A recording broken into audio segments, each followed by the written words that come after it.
அஸ்ஸலாமு அலைக்கும் வரஹ்மத்துல்லாஹி வபரகாத்துஹு. அல்ஹம்துலில்லாஹி ரப்பில் ஆலமீன். வஸ்ஸலாத்து வஸ்ஸலாமு அலா ரசூலில்லாஹி வ ஆலிஹி வ ஸஹ்பிஹி அஜ்மஈன். வமன் தபிஅஹு வ தாஅஹு பித்தீனி இலா யௌமித்தீன். கண்ணியத்திற்கும் பெருமதிப்பிற்கும் உரிய எல்லாம் வல்ல அல்லாஹுவின் நல்லடியார்களே, அல்லாஹுடைய பேரருளால் வாரந்தோறும் வெள்ளிக்கிழமை மக்ரிப் தொழுகையை தொடர்ந்து மார்க்க ரீதியான செய்திகளை அறிந்து கொள்ளக்கூடிய இந்த நிகழ்ச்சியில் நாம் தொடர்ச்சியாக நடத்தி கொண்டு வருகிறோம். இந்த சஃபர் மாதம் முழுமையாக அல்லாஹுடைய ரசூல் ஸல்லல்லாஹு அலைஹி வஸல்லம் அவர்கள் தொடர்பாகவோ அல்லது அவர்களுடைய வாழ்வில் காலத்தில் நடைபெற்ற சில முக்கிய நிகழ்வுகளாகவோ மிக நீண்ட சம்பவங்களாக வரக்கூடிய செய்திகளை நாம் தொடர்ச்சியாக அறிந்து கொண்டு வருகிறோம். இன்ஷா அல்லாஹ் இன்னும் 2 தினங்களில் சஃபருடைய மாதம் நிறைவு பெற இருக்கிறது.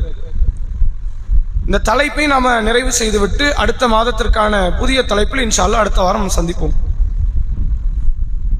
இப்போ இந்த மிக நீண்ட நபிமொழிகள் அப்படிங்கிறது நிறைய ஹதீஸுகள் இருந்தாலும் குறிப்பிட்ட ஒரு 4 செய்திகளை மட்டுமே நாம் தேர்வு செய்து முதல் செய்தியாக நாம் எதை பார்த்தோம் ஞாபகம் இருக்குதா?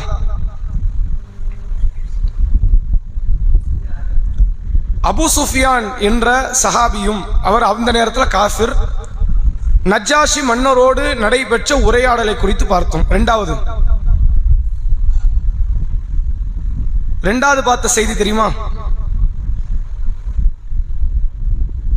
காப் இப்னு மாலிக் என்ற நபித்தோழர் தபுக்குடைய யுத்தத்தில் இருந்து பின்தங்கி அதனால் இறைவனால் சில சோதனைக்குரிய சட்டங்களுக்கு தள்ளப்பட்டு பிறகு அவருக்கு கிடைத்த நற்செய்தி என்ன அப்படிங்கிறத பத்தி பார்த்தோம்.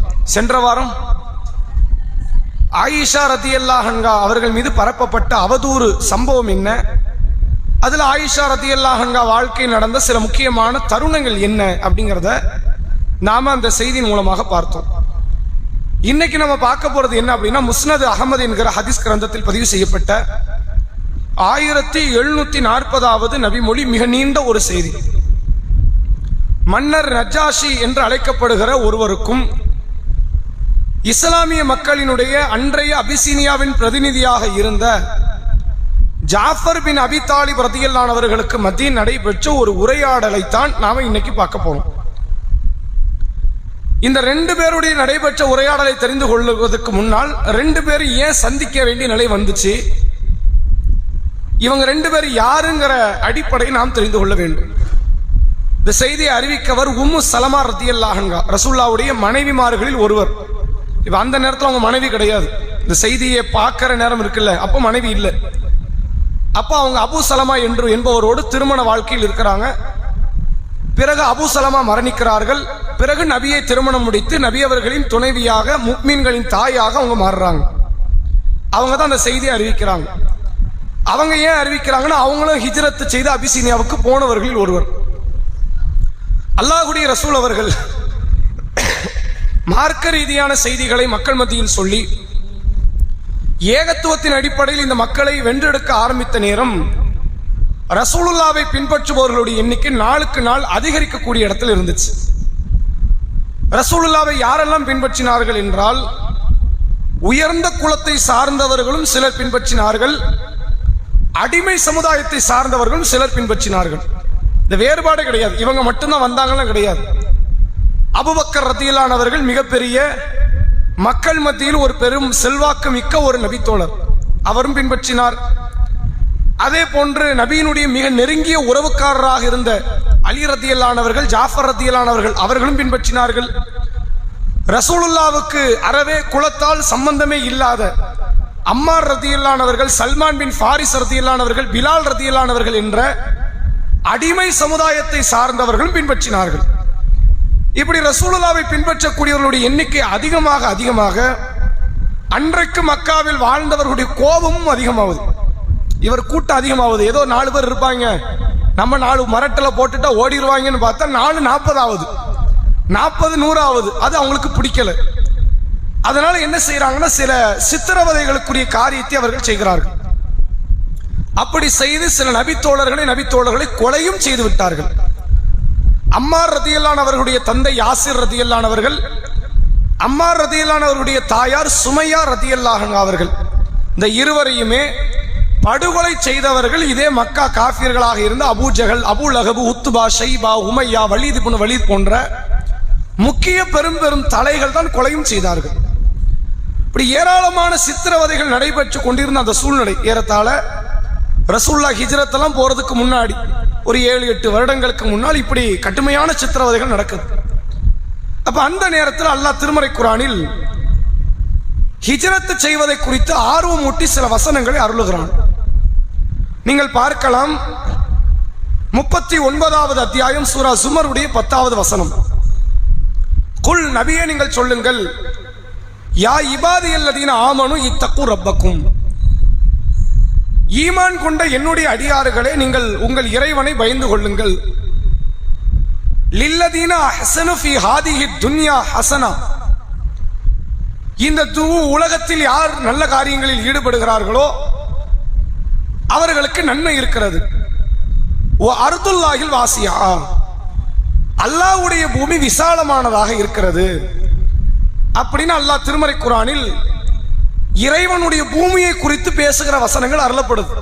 அப்ப அல்லாஹ் என்ன சொல்ல வாரான், என் பூமி விசாலம், நீ இங்க இருந்து கஷ்டப்படணும் அவசியம்லாம் கிடையாது, நீ விரும்பினா வேற ஒரு ஊருக்கு கூட போகலாம் அப்படின்னு அல்லாஹ் ஆர்வம் ஊட்டுகிறான் இந்த வசனம். அதே போன்று இன்னொரு வசனத்தில் அல்லாஹ் சொல்லுகிறான், யா இபாதி அல்லதீன ஆமனு இன்ன அருது வாசியாத்தன், அல்லாஹ்வுடைய பூமி இருக்கிறது, அது விசாலமானது, ஈமான் கொண்ட அடியார்களே எனவே நீங்கள் என்ன செய்யுங்கள், என்னையே நீங்கள் வணங்குங்கள். என் பூமி தான் விசாலமா இருக்குது, மக்கால இருந்துதான் வாழணுங்கிற அவசியம் உங்களுக்கு கிடையாது, மக்காவை விட்டு வெளியே போய் கூட நீங்க வாழலாம், எதுக்கு இந்த சித்திரவதைகளை நீங்கள் அனுபவிக்கிறீர்கள் என்றெல்லாம் 16வது அத்தியாயத்தினுடைய 41வது வசனத்திலும் அல்லாஹ் சொல்கிறான், அல்லாஹ்வுடைய பாதையில யார் ஹிஜ்ரத் செய்கிறார்களோ அவர்களுக்கு கூலி இருக்கிறது, அல்லாஹ் அவங்கள ஒரு நல்ல இடத்த தங்க வைப்பான். இப்படி ஆர்வம் ஊட்டப்படுகிற வசனங்கள் வருகிறது. அல்லாஹ் கட்டாயப்படுத்துற ஒரு காலம் கழிச்சு கட்டாயமே படுத்துறோம், கண்டிப்பா ஹிஜ்ரத் பண்ணுன்னு கட்டாயப்படுத்துறோம். அது மதீனா நகரத்துக்கு. அதுக்கெல்லாம் முன்னாடி ஒரு 5-6 வருடங்களுக்கு முன்னாடி எல்லாம் ஆர்வம் ஊட்ட ஆரம்பிச்சிட்டான், ஹிஜ்ரத் பண்ணுங்க. அதனால அவ்வக்கிறதுலாம் ஆரம்பத்தில் போவாங்க, எனக்கு இந்த ஊரே வேண்டாம்டா, நான் வேற எங்கேயாவது போய் மார்க்கத்தை கடைபிடிக்கிறேன்னு போவாங்க. இப்னு தக்கீனா என்று அழைக்கப்படுகிற ஒரு காஃபிர் அபூபக்கர் கையை பிடிச்சி இழுத்துட்டு வந்துருவாங்க. உங்களை மாதிரி நல்ல மக்கள் ஊரை விட்டு போயிட்டா இந்த ஊருடைய நிலைமை என்னவாகும், ஏற்கனவே அட்டூழியம் வளர்ந்துகிட்டே இருக்குது, நீங்களும் போயிட்டீங்கன்னா அட்டூழியம் இன்னும் கூடத்தான் செய்யும், அதனால நீங்க போக கூடாதுன்னு சொல்லி இழுத்துட்டு வந்துருவாங்க. இப்படி சிலர் ஹிஜ்ரத்துக்கு ஆர்வப்படக்கூடிய அந்த நேரம் ரசூலுல்லாவே மக்களை அழைத்து ஹிஜ்ரத்துக்கு அனுப்பி வைக்கிறாங்க. நீங்க என்ன செய்யுங்க, ஒரு கூட்டத்தை ஒரு 70 நபித்தோழர்களை திரட்டி அந்த 70 நபித்தோழர்களுக்கு சில சஹாபாக்களை தலைமை பொறுப்பாக ஏற்படுத்தி ஜாஃபர் பின் அபி தாலிப் என்பவரையும் அவருடைய மனைவி அஸ்மா பின் உமைஸ் ரலியல்லாஹு அன்ஹாவையும் இப்படி பலரையெல்லாம் அந்த கூட்டத்தில் ஒன்று சேர்த்து நீங்க எல்லாரும் ஹபஷாக்கு போங்கன்னு அனுப்பி வைக்கிறாங்க. ஹபஷா என்பது மக்காவிலிருந்து வேறொரு தொலைதூரத்தில் இருக்கக்கூடிய இன்னொரு தேசம். அது அந்த தேசத்தை அப்போது ஆட்சி செய்து கொண்டிருந்தவர் நஜ்ஜாஷி, கிறித்துவ மன்னர். நம்ம இதுக்கு முன்னாடி பார்த்தோம், ரோம் பேரரசை ஆட்சி செய்தவர் ஹெர்குலிஸ், அவர் கிறித்துவர். இவர் ஹபஷா என்ற பிரதேசத்தை ஆட்சி செய்கிறார், இவர் பேர் நஜ்ஜாஷி, இவரும் கிறித்துவர். ஆனா ரசூலுல்லாஹ் என்ன சொல்லி அனுப்புறாங்கன்னா, இவர் நல்ல மனுஷன், எதுவும் ஒரு விஷயத்தை கேட்காம கொள்ளாம முடிவெடுக்கிற ஆள் கிடையாது, தனக்கு சாதகம் தனக்கு பாதகம்னு இவர் பார்க்க மாட்டார், மக்களின் சாதக பாதகத்தை பார்த்து முடிவெடுக்கக்கூடிய ஒரு நல்ல மனிதர், இவரை நம்பி நம்ம போகலாம். அதனால் நீங்க நிறைய பேர் சித்திரவதை பண்றீங்க, ஒரு குரூப்பை ரசூலுல்லாஹ் ரெடி பண்ணி அந்த குரூப்பை ரசூலுல்லாஹ் அனுப்பி வைக்கிறாங்க அபிசீனியாவுக்கு. ஆனா நல்லா கவனிச்சு பாருங்க, சில முக்கியமான நபித்தோழர்கள் நாங்க போக மாட்டோம்ட்டாங்க, நாங்க நபி கூட இருக்கிறோம், செத்தாலும் ஜாகிறோம், நாங்க போக மாட்டோம். அபூபக்கர் ரலியல்லாஹு, உமர் ரலியல்லாஹு, பிலால் ரலியல்லாஹு, பிலாலுக்கு நாங்க அடியே அதிகம், பிரச்சனையே அதிகம் யாருக்கு, பிலால் ரலியல்லாஹு போன்றவர்களுக்கு. அப்ப அவங்க என்ன ஆனாலும் நாங்க போறதா இல்ல, அல்லாஹ்வின் தூதர் இங்கே இருந்துக்கிறோம், பிரச்சனை இல்லை. மக்கா மீது அவங்களுக்கு அளவு கடந்த ஒரு பிரியம், ரசூலுல்லாஹ் மீதும் பிரியம்.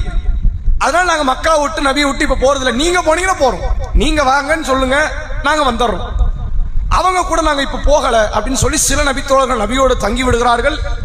ஒரு 70க்கும் அதிகமான நபித்தோழர்களை அல்லாஹ்வுடைய தூதர் அவர்கள் அபிசீனியா நாட்டுக்கு அனுப்பி வைக்கிறாங்க. காரணம், அந்த நஜ்ஜாஷி உங்களுக்கு நீதியை வழங்குவார். அவர் எது பாசிபிளோ, எது தேவையோ, எது மக்களினுடைய நலனோ அதை கேட்டு செயல்படக்கூடியவராகத்தான் இருக்கிறார் விசாரித்தவரை. அவரை நம்பி நீங்க போகலாம் அபிசீனியாவுக்கு அப்படின்னு சொல்லி அனுப்பி வைக்கிறாங்க. இதுல போகக்கூடிய இந்த ஜாஃபர்ங்கிறவர் இருக்கிறார்ல, இவர் யாருன்னு கேட்டா ரசூலுல்லாஹ்வுடைய பெரிய வாப்பா பையன். ரசூலுல்லாஹ் பெரிய வாப்பாட்ட கடைசி நேரம் வரைக்கும் மார்க்கத்தை எடுத்து சொன்னாங்க. யா அம்மி குல் லா இலாஹ இல்லல்லாஹ் கலிமத்தன், என் பெரிய தந்தை அபு தாலிப் அவர்களை நீங்கள் லா இலாஹ இல்லல்லாஹ்னு ஒரு வார்த்தையை சொல்லுங்க, நான் உங்களுக்காக மறுமையில் அல்லாஹ் கிட்ட போய் சிபாரிசு செய்வேன், பரிந்து பேசுவேன், அது உங்களை சொர்க்கத்தில் கொண்டு வந்து சேர்க்க வழியா இருக்கும், ஒரு வார்த்தையை சொல்லிட்டு மௌத்தாகலாமே அப்படிங்கிறாங்க.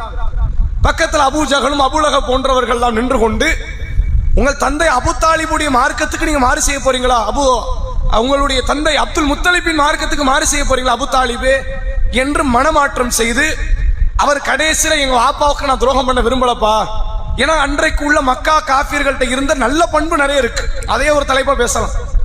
அவங்கள்ட்ட உள்ள ஒரு நல்ல பண்பு என்னன்னா வாப்பா கொள்கைக்கு மாறக்கூடாதுங்கிறது ஒரு பண்பு. வாப்பாக்கு மதிப்பளிக்கணும். நம்ம வாப்பா பேச்சை மீறி மௌத்தாயிட்டோம்னு ஊர் உலகம் நம்ம என்ன பேசும், பெத்த வாப்பாவுக்கே மதிப்பு கொடுக்கலன்னு ஒரு பேச்சு வந்துருமா இல்லையா?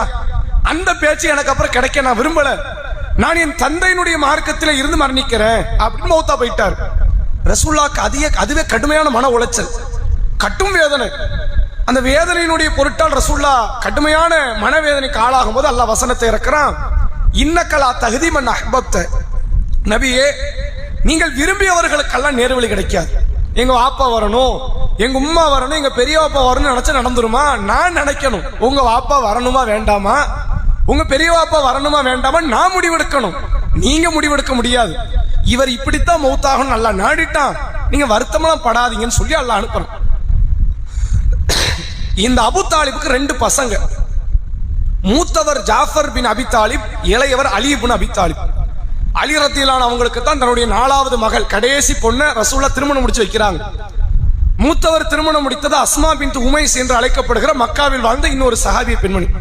2 பேரும் இஸ்லாத்துக்கு வந்துட்டாங்க. ஏன்னா 2 பேருக்கும் வழிகாட்டியது யாருன்னா வேற யாருமே கிடையாது, தகப்பனார் தான் வழிகாட்டுறார். அபு தாலிப், நீ முகமதுடைய பேச்சை கேட்டு நடக்கணும், அவர் நல்ல மனுஷன், அவர் ஒரு நாள் உங்களுக்கு அநியாயம் செய்ய மாட்டார், அவர் என்ன சொல்றாரோ உனக்கு விருப்பம்னு அவர் மார்க்கத்தை ஏத்துக்க, நான் உன்னை கட்டாயப்படுத்த மாட்டேன்னு சொல்லி அனுப்பிட்டார். ஜாஃபர் ரதியல்லாஹு அவர்களும் அலி ரதியல்லாஹு அவர்கள் இருவருமே ரசூல் ஸல்லல்லாஹு அலைஹி வஸல்லம் அவர்கள் மார்க்கத்தை ஆரம்பத்திலே ஏத்துக்கிட்டாங்க, சிறார்களாக இருக்கிற நேரத்தில் ஏற்றுக்கொண்டார்கள். இந்த ஜாஃபர் தலைமையில தான் ரசூல் அந்த கூட்டத்தை அனுப்பி வைக்கிறாங்க. போனவங்க எப்போ வந்தாங்க, ரசூலா மதீனாக்கு போனதுக்கு அப்புறம் வந்தாங்கன்னு அவங்களுக்கு தெரியாது தகவல். ரசூலா மதீனாக்கு போனது தெரியாது, பத்ர் யுத்தம் நடந்தது தெரியாது, உஹது யுத்தம், கந்தக் யுத்தம், ஹுதைபியா உடன்படிக்கை தெரியாது. எவ்வளவு பிரச்சனை ஓடி இருக்கு பாருங்க. அவங்க என்ன நினைச்சுட்டு இருக்காங்க, நபி அங்க இருப்பாங்க, அங்க ஃபைட் பண்ணிக்கிட்டு இருக்காங்க போல, நம்ம இங்க அபிசீனியால இருப்போம், இவங்க காலத்தை ஓட்டிக்கிட்டு இருக்காங்க. இந்த நேரத்தில் தான் யமன் தேசத்திலிருந்து ஒரு கூட்டம் புறப்பட்டு வருது இஸ்லாத்தை ஏற்றுக்கொள்ள. அவங்களும் அப்ப முஸ்லிம்கள். யாருடைய தலைமையில் என்றால் அபு மூசா அல் அஷ்அரி ரதியல்லாஹு அவர்கள். இந்த அபு மூசா யாரு தெரியுமா? ஒரு முறை பிற்காலத்தில் உமர் ரதியல்லாஹு அவங்கள்ட்ட வந்து சலாம் சொல்லிட்டு போயிருப்பார். அப்ப உமர் கேட்பார், என்கிட்ட சலாம் சொன்னீங்களா, என்ன புறப்பட்டுட்டீங்களா, இல்ல 3 தடவை தான் ரசூலுல்லாஹ் சலாம் சொல்ல சொன்னாங்க அப்படின்ற செய்தி அறிவிச்சாரு. அந்த அறிவித்தவர் இந்த அபு மூசா. இவர் ஆரம்பத்திலே இஸ்லாத்தை ஏற்றுக்கொண்டார். இவர் அங்கு யமன் தேசத்திலிருந்து ஒரு கூட்டத்தை திரட்டி கப்பல் வழியாக கடல் வழியாக பயணத்தை மேற்கொண்டு வரும்போது அபிசீனியாவில் இப்படி முஸ்லீம் இருக்கிறாங்க தெரிஞ்சு அங்க வந்து உட்கார்ந்துட்டார். மக்காவுக்கு அவர் வரல, அங்க வந்து உட்கார்ந்து அதுக்கப்புறம் ஒரு காலம் கழித்து ஏறத்தாழ ஹைபர் யுத்தம் வெற்றி கொள்ளுகிற நேரத்தில் தான் இந்த கூட்டம் அத்தனை பேருக்கும் தெரியுது, நபி மதீனாக்கு போயிட்டாங்க, ஆட்சி அமைச்சிட்டாங்க, நமக்கு வெற்றிலாம் கிடைச்சிருச்சு, எதுக்கு இங்க இருக்கணும் அபிசீனியால, நம்ம இங்க இருக்க வேண்டாமே, நம்ம எல்லாரும் போயிருவோம். ஒட்டுமொத்த கூட்டம் புறப்பட்டு மதீனாக்கு வராங்க. மதீனாவுக்கு வர்ற நேரம் கரெக்டா ஹைபர் யுத்தம் வெற்றி கொள்ளப்படுது. ரசூலுல்லாஹ் ஜாஃபர் ரதியல்லாஹு அவங்களை பார்த்து எத்தனை வருஷம் ஆகுது, ஏறத்தாழ கணக்கு போட்டு பார்த்தா ஒரு 10 இருந்து 12 வருஷத்துக்கு மேல ஆயிடுச்சு. பெரியவாப்பா பையன். இவரை நம்பி ஒரு கூட்டத்தை நம்ம அபிசீனியாக்கு அனுப்பி வச்சிருக்கோம். அந்த கூட்டத்தையும் தலைமை தாங்கி கூட்டு வரார் ஜாஃபர். அதை பார்த்த உடனே ரசூலுல்லாஹ்க்கு கொல்ல பிரியும், கடுமையான மகிழ்ச்சி.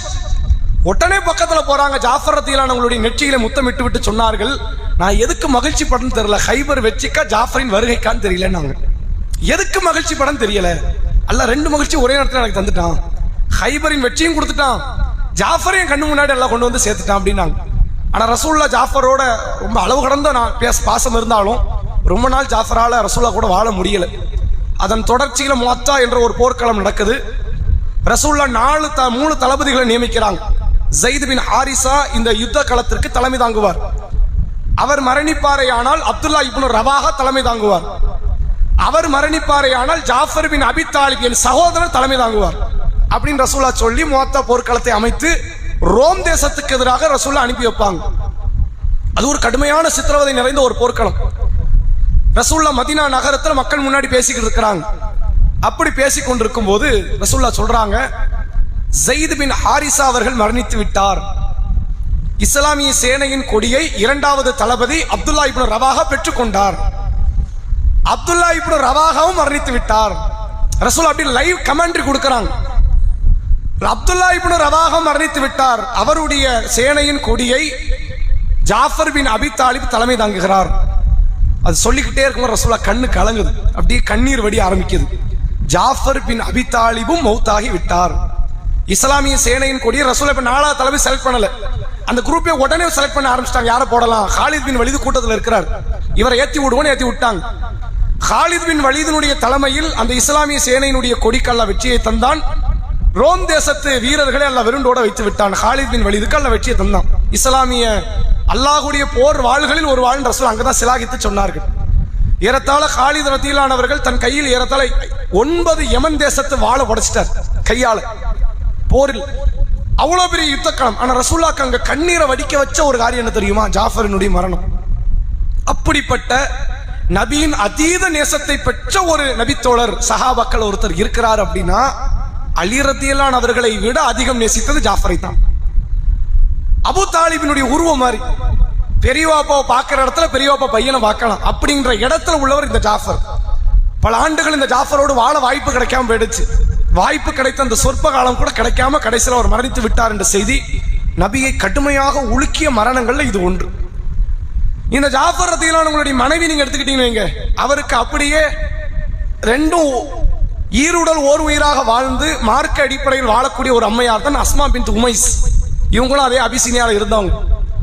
இந்த அஸ்மா பின்த் உமைஸ் என்ன பண்ணுவாங்க, ஒரு முறை ஹப்ஸா ரதியல்லாஹு நபியினுடைய மகள், நபியினுடைய மனைவி உமரினுடைய மகள்கிட்ட பேசிக்கிட்டு இருக்கிறாங்க. உமர் வராங்க. அந்த அம்மாவை அப்பதான் முகமுறை பார்க்கறாங்க. யார் இந்த பொம்பளையாளு அப்படின்னு கேட்கறாங்க உமர் ரதியல்லாஹு. அப்ப அவங்க சொல்றாங்க, மகள் சொல்றாங்க, இது அஸ்மா பின்த் உமைஸ். இந்த அபிசீனியாவுக்கு ஹிஜ்ரத்துக்கு போனாங்களே அந்த ஜாஃபருடைய மனைவி அஸ்மா இவங்க தானா? இப்பதான் பார்க்கற, ரொம்ப வருஷம் கழிச்சு. ஆமா இவங்க தான். அப்ப இவர் சும்மா இல்லாம என்ன பண்ணிட்டாங்க, உமர் ரதியல்லாஹு, நீங்கெல்லாம் கொஞ்சம் இலகுவா வாழ ஆரம்பிச்சிட்டீங்க இத்தனை வருஷம். நாங்க பட்ட பாடு எங்களுக்கு தான் தெரியும். நபியோட ஹிஜ்ரத் பண்ணி வந்து மக்கா இங்க பத்ர சந்திச்சு, உஹத சந்திச்சு, ஹந்தக்க சந்திச்சு, ஹுனைன சந்திச்சு, கைபரை சந்திச்சு, இப்போ வந்து உட்கார்ந்து ரிலாக்ஸா இருக்கிறோம். உங்களை விட எங்களுக்கு தான் கூலி அதிகம் அப்படின்னு ஒரு வார்த்தை போட்டார். அஸ்மா பின்த் உமைஸ் கடுமையான ஆத்திரம். எப்படி நீங்க அப்படி சொல்லலாம்?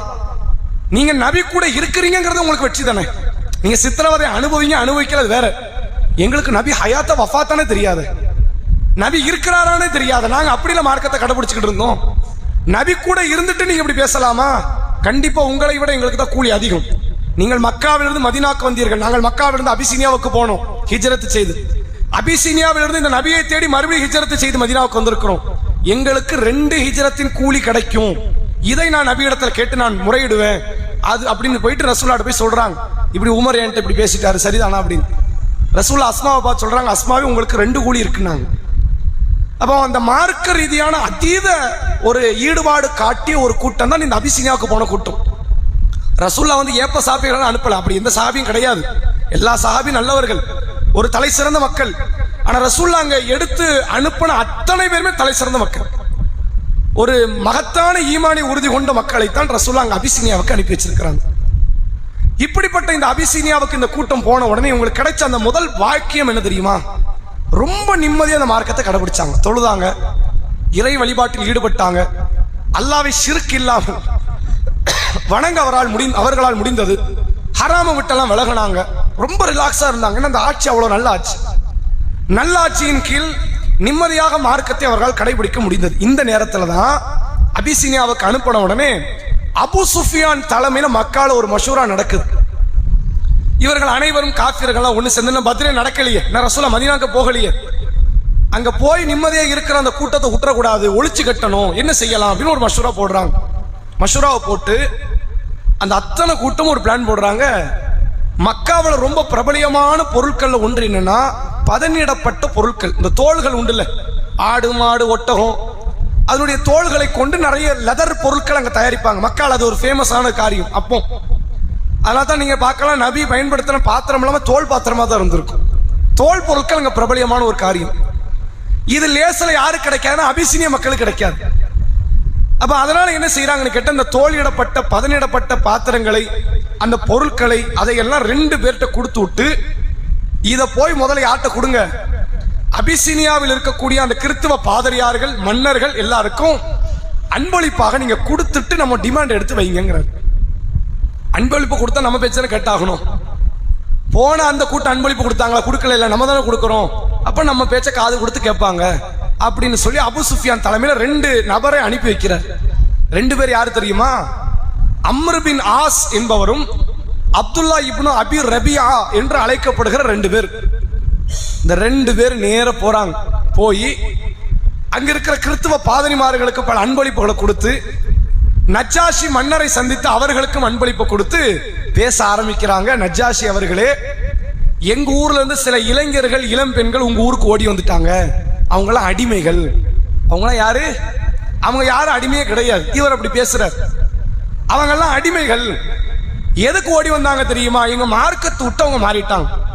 நாங்கெல்லாம் அரபியர்கள், தகப்பன் மார்க்கத்துக்கு நாங்கள் துரோகம் செய்ய மாட்டோம்.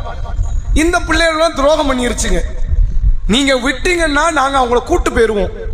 எங்க ஊர்ல போய் தக்க பாடத்தை நாங்கள் சொல்லி தருவோம், நீங்க விட்டுருங்க. ஒருவேளை நீங்க விடல மாட்டேன்னு சொல்லிட்டீங்கன்னு வைங்க, இல்ல நான் அடைக்கலம் கொடுப்பேன்னு நீங்க சொல்லிட்டீங்கன்னா இவங்கள மாதிரி எல்லாரும் அடுத்த நாளைக்கு செய்ய ஆரம்பிப்பாங்க. அத்தனை பேர் ஓடி வந்து உங்க ஊர்ல தான் நிற்பாங்க. எங்க ஊருக்குன்னு ஒரு மதிப்பு இருக்கு, மக்காவுக்குன்னு. அதனால அந்த மதிப்பை நீங்கள் கருத்துல வச்சு அந்த ஓடி வந்த 70 அடிமைகளை எங்கள்கிட்ட ஒப்படைச்சிருங்கன்னு அவர் கேட்கிறார். நஜ்ஜாஷி மன்னர் மேல ரசூல் அப்பவே ஒரு அளப்பரிய பிரியத்தை வைத்திருந்தார்கள். அந்த பிரியத்தை அவர் வெளிப்படுத்துறாரு பாருங்க. நான் எந்த காரணத்தை கொண்டு விசாரிக்காம அனுப்ப முடியாது, நான் விசாரிக்கணும். என்ன தேடி ஒரு கூட்டம் வந்திருக்கு, நான் உணவு கொடுப்பேன், பாதுகாப்பு கொடுப்பேன், நம்பி வந்த கூட்டத்தை உன் பேச்ச கட்டு அனுப்ப முடியுமா? நான் கேட்கிறேன். அந்த 70 பேரை கூப்பிடுவோம், என்னப்பா என்ன பிரச்சனைன்னு விசாரிப்போம். விசாரித்து நீ சொன்னது சரியாக இருந்தால் நான் அனுப்பி வச்சிருவோம் கையோட.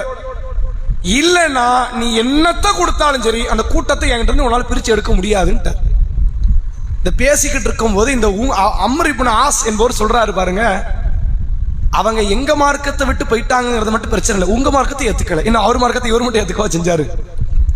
என்ன இவர் என்ன கிறிஸ்துவர்? அம்ர் இப்னு ஆஸ் என்ன கிறிஸ்துவரா? கிடையாது. வந்திருக்கிறார் அப்துல்லா இப்னு அபி ரபியா, அவன கிறிஸ்துவரா? கிடையாது. எப்படி கொம்பு சீவி விடுறாங்க பாருங்க.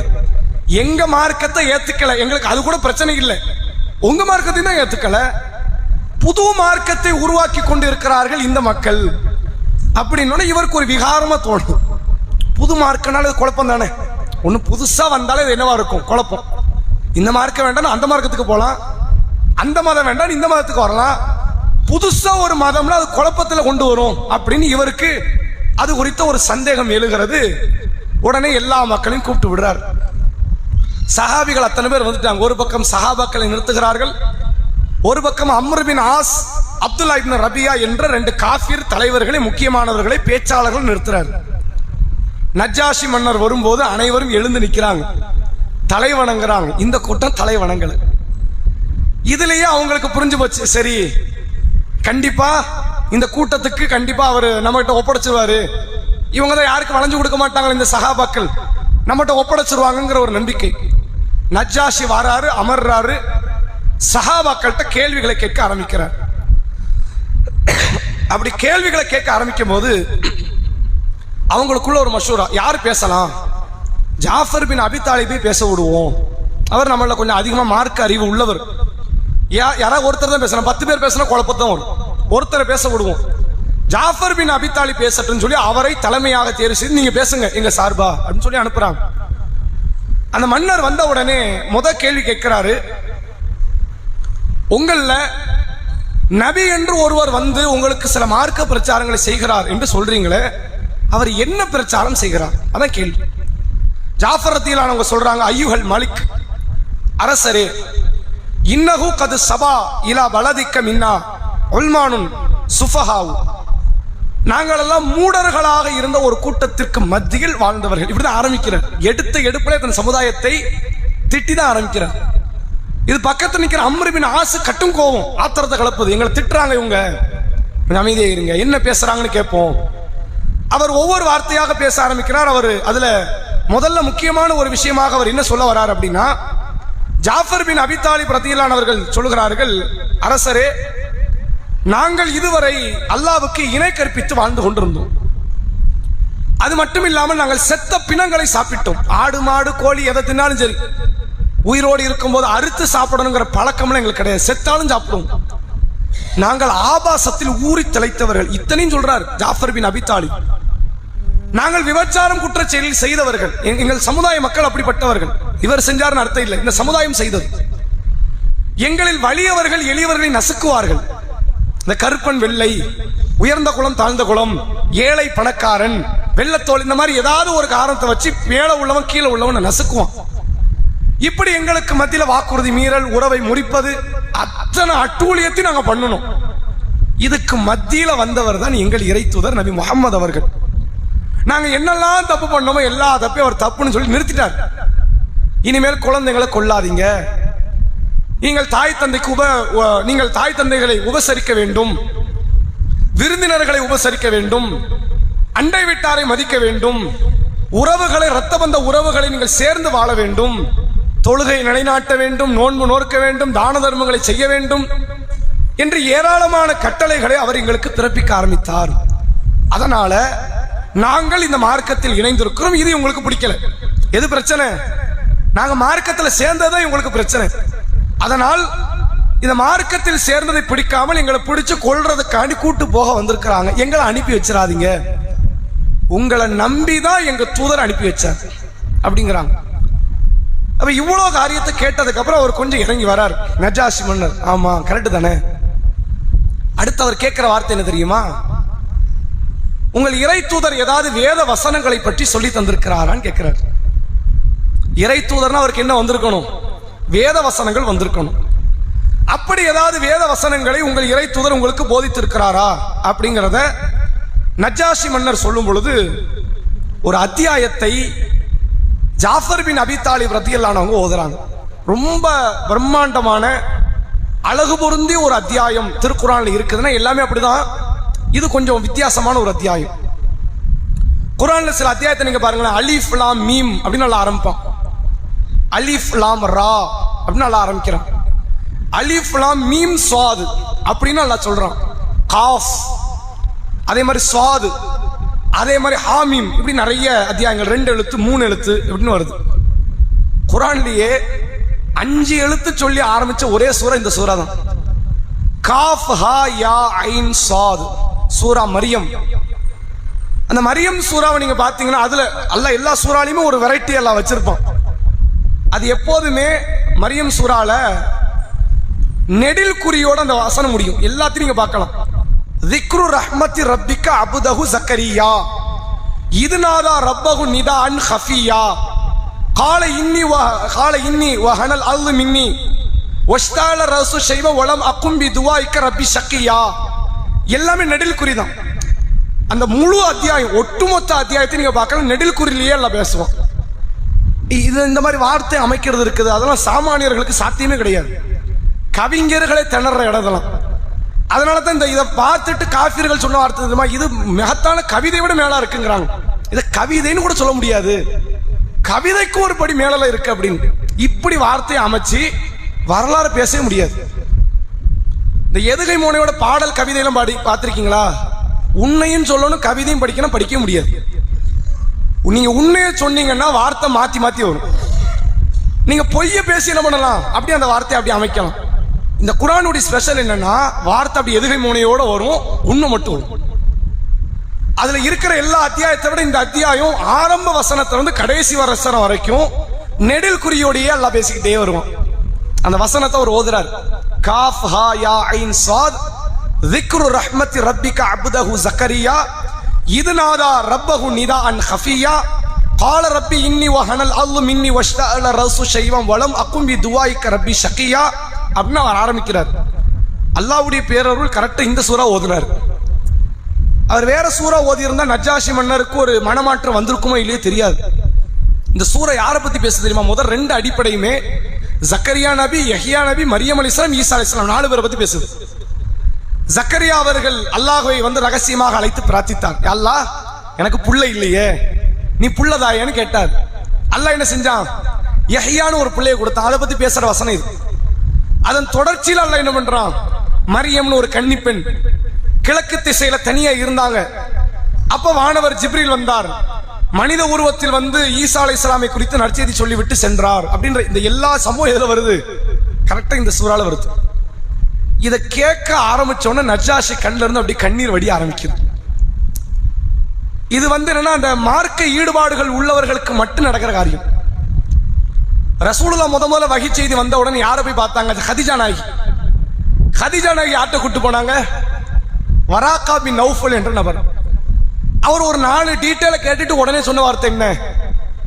உங்களை உங்கள் சமுதாயம் விரட்டி அடிக்கிற ஒரு காலம் வரும், அப்ப நான் தடகாத்திரம் உள்ள இளைஞனா இருக்கணுமே, உங்களுக்கு ஹெல்ப் பண்ணுவேனே அப்படின்னா. ஏன்னா வேத ஞானத்தை கற்றறிந்தவர். அதை பார்த்த உடனே தெரிஞ்சிருச்சு இவர் யாருதான்? இவர் தூதர் தான், பொய் சொல்ல வாய்ப்பே கிடையாது அப்படின்னு. நஜ்ஜாஷி மன்னர் இந்த வார்த்தை, அந்த குர்ஆனுடைய ஆயத்துக்களை எல்லாம் கேட்ட உடனே அவரும் சுத்தி நிறைய பாதிரிமார்கள் இருக்கிறாங்க அந்த சபையில, அப்படியே கண்ணீர் வடிய ஆரம்பிக்கிறது. திருமறை குர்ஆன்ல அல்லாஹ் ஒரு வசனத்தை பேசுகிறான் பாருங்கள். சூரா மாயிதா 5வது அத்தியாயம் 83வது வசனம். ஒய்தா சமிஉ மா அன்ஸல உன்ஸில இல ரசூல், இந்த தூதருக்கு அருளப்பட்டதை அந்த வேதம் கொடுக்கப்பட்ட மக்கள் கேட்டால், தரா ஐனுஹும் தஃபீது மின தம்இ மிம்மா ஆரிஃப், அதை அறிந்த காரணத்தினால் அவர்கள் கண்கள் கண்ணீரை வடிக்கும்ங்கறாங்க. குர்ஆன் ஆயத் சூரா மாயிதால அல்லாஹ் பேசுறான். வேதவாசிகள்கிட்ட போய் நீ குர்ஆனை படிச்சு காட்டு. இது மத்தவன் உள்ளத்தை புரட்டாது. மக்கா காஃபிர்கள் இருக்கிறான், அவன் கேட்டான், அவனுக்கே கண்ணீர் வரல அப்படின்னா வராது. ஏன்னா அவர்களுக்கு முந்தைய தூதரை பற்றி தெரியாது, முந்தைய வேதத்தை பற்றி தெரியாது. தூதரை அவங்களுக்கு புதியவர். மனுஷனியா அல்லாஹ் தூதரை அனுப்புவோம் அப்படின்னு கேட்ட மக்கள் அவங்க. அதனாலதான் அந்த மக்கள் என்ன சொன்னாங்க? இவர் இதை கவிதையா தான் அவங்க ஹேண்டில் பண்ணாங்க. இது கவிதை, இவர் ஒரு கவிஞரா இருப்பாரு, தேர்ச்சி மிக்க கவிஞரா இருப்பாருன்னு அதை ஹேண்டில் பண்ணாங்க. ஆனா நஜ்ஜாஷி அதை அப்படி ஹேண்டில் பண்ணல. அந்த வேத வசனங்களை கேட்ட உடனே கண்ணீர் வடிக்கிறார். அல்லாஹ் குர்ஆன்ல சொல்றான், வேதம் வழங்கப்பட்ட மக்களுக்கு திருமறை குர்ஆனினுடைய வசனங்கள் ஓதி காண்பிக்கப்பட்டால் கண்கள்ல இருந்து கண்ணீர் வடியுங்கிறான்.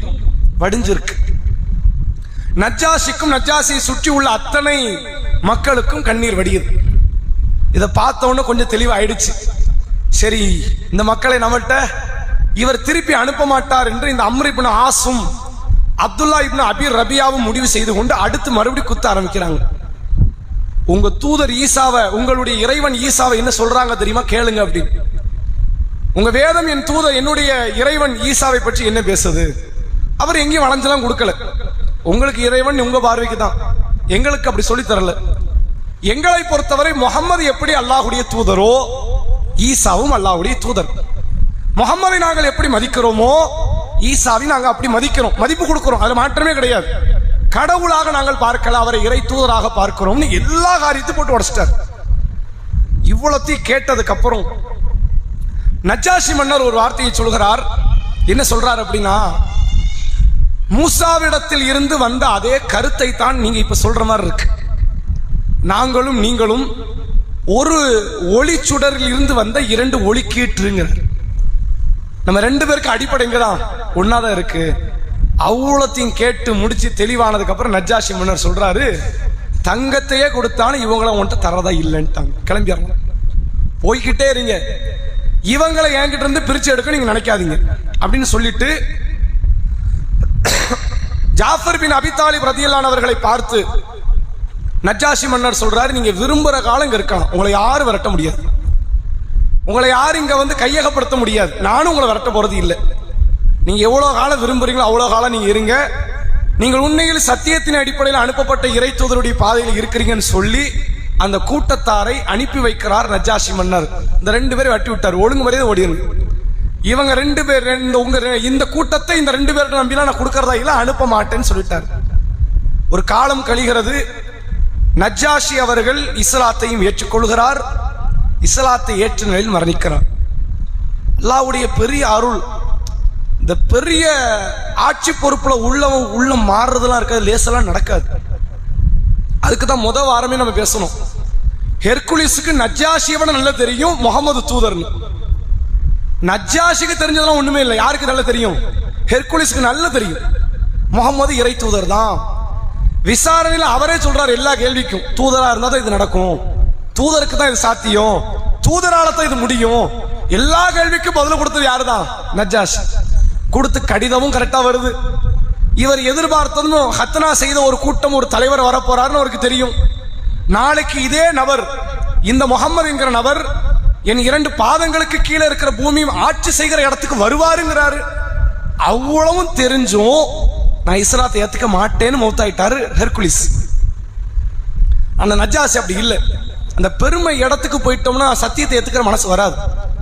ரசூலுல்லாஹ் ஒரு முறை சொன்னாங்க பாருங்க, லா யதுகுலுல் ஜன்னத மன் கான ஃபீ கல்பிஹி மிஸ்கால தர்ரத்தி மின் கிபர். அணுவளவு பெருமை எவன் உள்ளத்தில் குடிகொண்டு விட்டதோ அவன் சொர்க்கம் நுழைய மாட்டான் அப்படின்னாங்க. சஹாபிகள் கேட்கிறாங்க, அல்லாஹ்வுடைய தூதர் அழகா ஒருத்தர் சட்டை போடணும்னு நினைக்கிறான், அது பெருமையான்னு கேட்கிறாங்க. அழகா ஒருத்தர் செருப்பு போடணும்னு ஆசைப்படுறாரு, அவர்கிட்ட காசு இருக்கு, வாங்குறாரு, போடுறாரு, அது பெருமையா? ரசூலுல்லாஹ் சொன்னாங்க, அதெல்லாம் பெருமை கிடையாது. என்னத்த அழகா போட்டா என்ன சுலைமான் நபியோட அழகா போட்டு போறோமா? நம்ம கிடையாது, இல்ல அது தப்பு கிடையாது. ரசூலுல்லாஹ் சொன்னாங்க, இன்னல்லாஹ ஜமீல் யுஹிப்புல் ஜமால். அல்லாஹ் அழகானவன், அவன் அழகத்தான் விரும்புறான். பணங்காசு இருந்துச்சுன்னா ஏழை எளியவர்கள், சொந்த பந்தங்கள், அண்டை விட்டாரெல்லாம் போக கொடுக்கறது போக இருந்தா நல்ல உயர்வான ஆடை வாங்கி போடுங்க, என்ன தப்பு? அல்லாஹ் அழகத்தான் விரும்புறான், அழகாவே நீங்க இருங்க. நாங்க ரசூலுல்லாஹ் சொல்லிட்டு இருந்தவ சொன்னாங்க, அல் கிபர், பெருமைனா என்ன தெரியுமா? பத்தருல் ஹக் வகம்துன் நாஸ், சத்தியத்தை மறுப்பதும் மக்களை கேவலமாக பார்ப்பதும் தான் பெருமை. ஹெர்குலிஸ் சத்தியத்தை மறுத்தார், நஜ்ஜாஷி சத்தியத்தை ஏத்துக்கிட்டார். வேற யாரும் அதுக்கு அகைன்ஸ்டா இருப்பாங்களா இருக்க மாட்டாங்களா தெரியாது. நான் சத்தியத்தை ஏத்துக்கிறேன், இஸ்லாத்தை ஏற்றுக்கொள்கிறார். அப்படியே ஒரு மௌத்தும் ஆயிட்டார். ரசூலுல்லாவுக்கு ஒரு முறை தகவல் வருது, நபி அவர்கள் தன் மக்களை அழைக்கிறார்கள், நஜ்ஜாஷி என்ற நல்ல மனிதர் இன்னைக்கு மௌத்தா போயிட்டாரு. மௌத்தானது இன்னைக்கு தான். அபிசீனியா தொலைதூரத்தில் உள்ள தேசம், மக்கா மாதிரி கூட கிடையாது, மக்காவை தாண்டி அவர் மௌத்தா போயிட்டாரு. வாங்க, அவர் அந்த நல்ல மனிதருக்கு நாம தொலை வைப்போம். நபி தொலை வச்சாங்க, சஹாபாக்கள் பின்னாடி தொழுதாங்க. இதுல வேடிக்கை என்ன தெரியுமா? அன்னைக்கு மௌத்தாயி அன்னைக்கு தகவல் மதீனாக்கு வராது, கொண்டு வர முடியாது. என்ன டாக்ஸ் டெலிகிராமா இருக்குது, ஃபேக்ஸ் அனுப்ப முடியுமா, வாட்ஸ்அப்பா இருக்கு, ஒண்ணுமே கிடையாது. இங்க இருக்கிற யூதா அங்க விசாரிக்கிறான். அடுத்து அவங்க கடிதம் போட்டு கரெக்டா குறிப்பிட்டு இந்த நாள்ல தான் நஜ்ஜாஷி மௌத்தானாரா? ஆமாங்கிறான் அவன். அல்லாஹ்வுடைய ரசூல் அவர்கள் நஜ்ஜாஷி மன்னருக்காக வேண்டி பிரார்த்தனை செய்து தொழுகை நிறைவேற்றினார்கள் என்று செய்தியை பார்க்க முடிகிறது. இதுல எவ்வளவு பெரிய பாடம் இந்த செய்தியில் இருக்கு தெரியுமா? அல்லாஹ் ரப்புல் ஆலமீன் தான் நாடியவருடைய உள்ளத்தை மட்டும் தான் புரட்டுவான். உள்ளங்களை பொறுத்தவரை புரட்டுவது இறைவனுடைய வேலை. நபி அவர்கள் துஆ செய்யும் போது ஒரு வார்த்தையை சொல்வார்களாம், யாமு கல்லிபல் குலூப், உள்ளங்களை புரட்டுபவனே, சப்பித் கல்வி அலா தீனிக், சப்பித், நீ உறுதிப்படுத்தி வை, உன் மார்க்கத்திலே என் உள்ளத்தை உறுதிப்படுத்தி, நீ புரட்டி விட்டுறாது, நீ புரட்டக்கூடியவன், உன்னால முடியும்.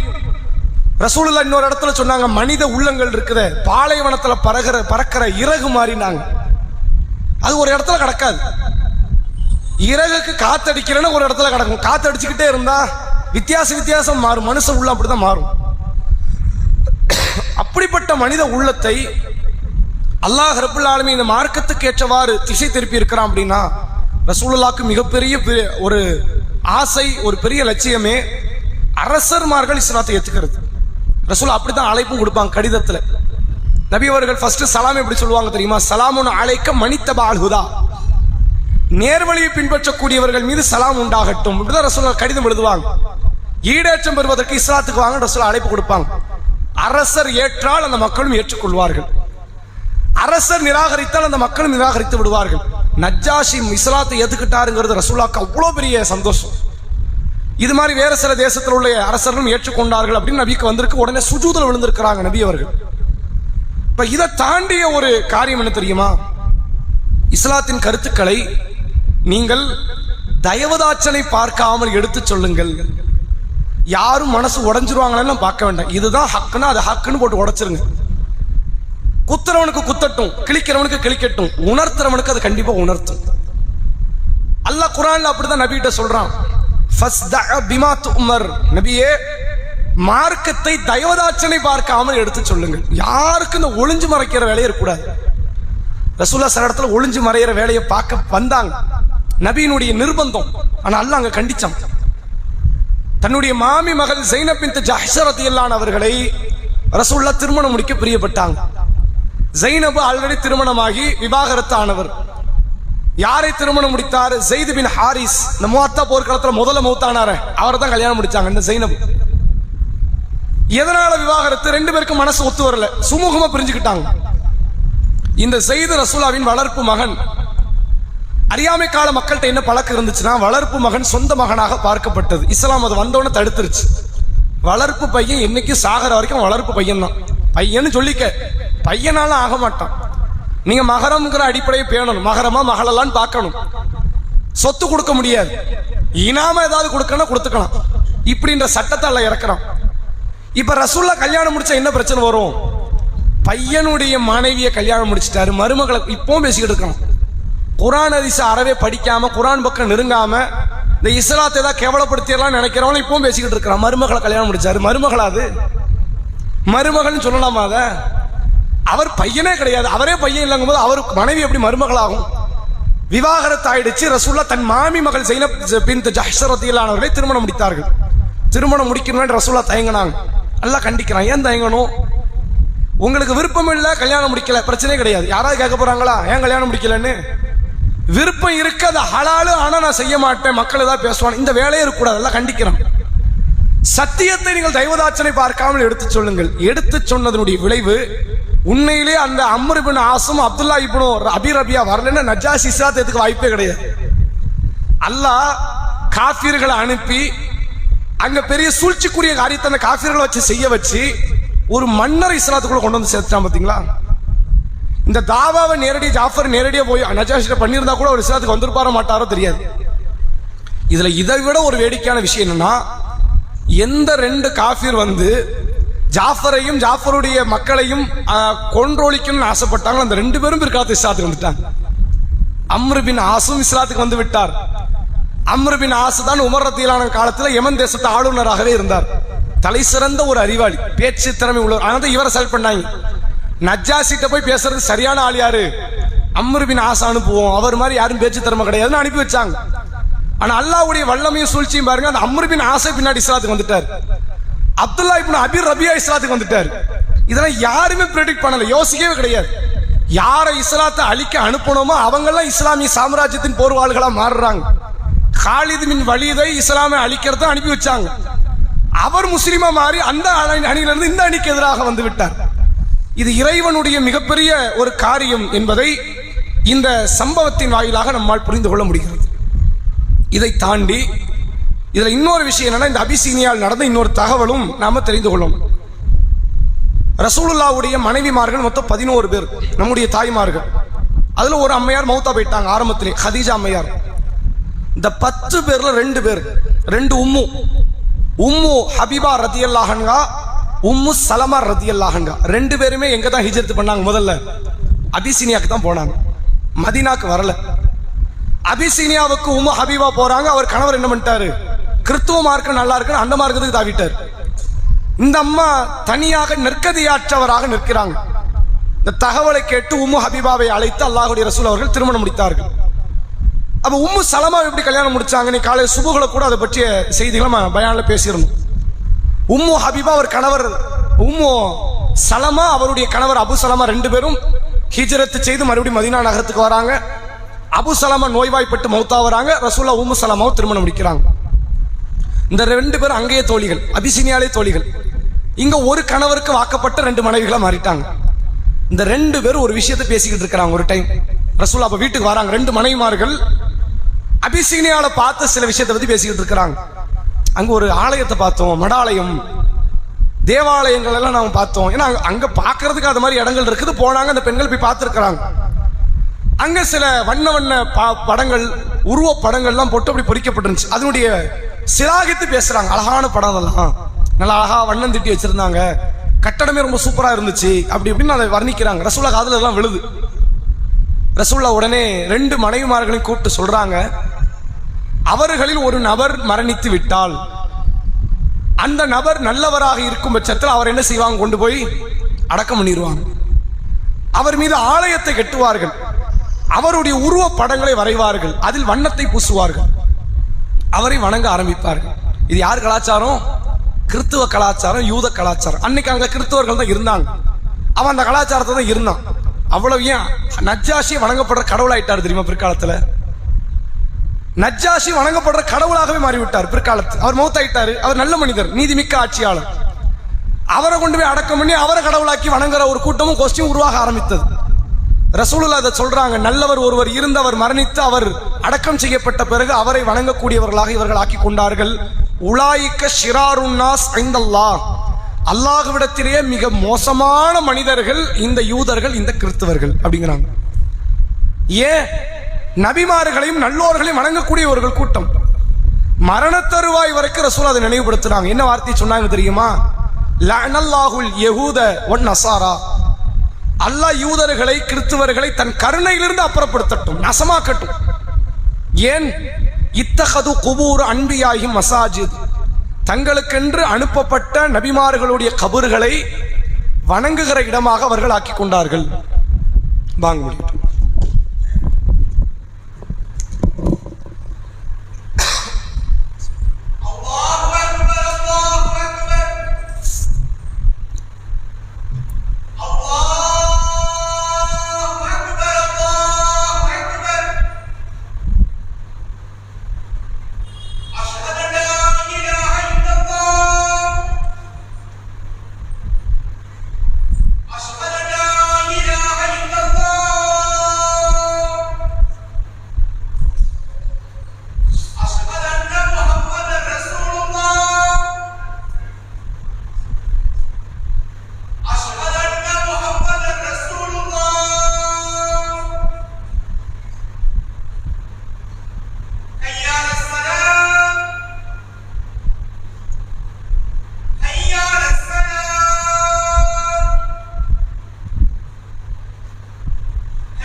அல்லாஹுடைய ரசூல் அவர்கள் மீண்டும் மீண்டும் அந்த மக்களுக்கு நினைவுபடுத்தியது, சஹாபாக்களுக்கு மீண்டும் எச்சரிக்கை செய்தது, எந்த ஒரு நேரத்திலும் அல்லாஹ் அல்லாதவர்களை நீங்கள் வணங்கக்கூடாது.